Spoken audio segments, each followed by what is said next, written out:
আসসালামু আলাইকুম রহমতুল্লাহি ওবরাকাতু। আমি সৌদি প্রবাসী।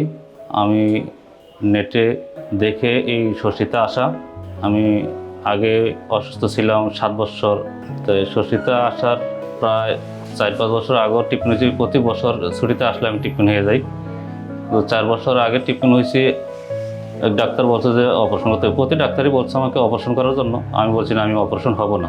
অপারেশন ছাড়া আপনি অন্য কোনো ট্রিটমেন্ট থাকলে দেন। তো উনি বলছে যে তাহলে আপনার এর পরিবর্তে আপনার ইঞ্জেকশন নিতে হবে। 3টা ইঞ্জেকশন নিতে হবে, প্রতি মাসে একটা করে। তাহলে হয়তো আপনি সুস্থ থাকবেন আর বাড়ি কাজ করতে পারবেন না।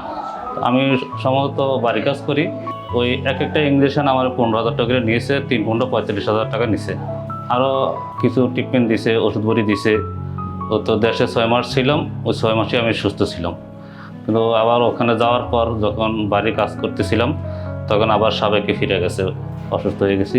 ইদানিং আইসা মনে করেন যে মাজার থেকে পায়ে ব্যথা লেগে গেছে। আগে পায়ে ব্যথা ছিল না, ইদানিং পায়ে ব্যথা লেগে গেছে। আজকে 6 মাস যাবৎ আমি এই 6 মাস যাবৎ আমি অসল হয়ে গেছি। হাঁটতে পারি না ঠিকমতো, কাজ করতে পারি না, বসতে পারি না। সামনের দিকে ঝুঁকে গেছি, ডান দিকে বাঁকা হয়ে গেছি। এই মাজায় চিলিক মারে, মাজায় পায়ে চিলিক মারে হাঁটতে রইলে।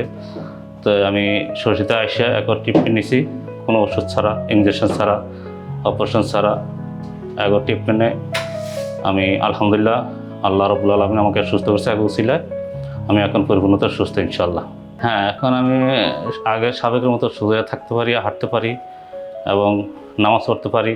আগে তো নামাজ পড়তে যাইতে পারতাম না, সেজদা রুকুতে। এখন আলহামদুলিল্লাহ যাইতে পারি।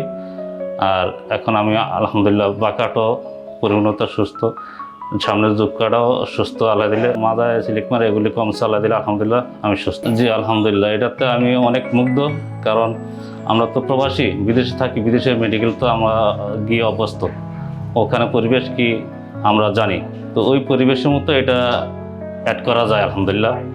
ঠিক আছে, পরিবেশ, শৃঙ্খলা, তারপর নিয়মকানুন খুবই আমি সন্তুষ্ট আলহামদুলিল্লাহ।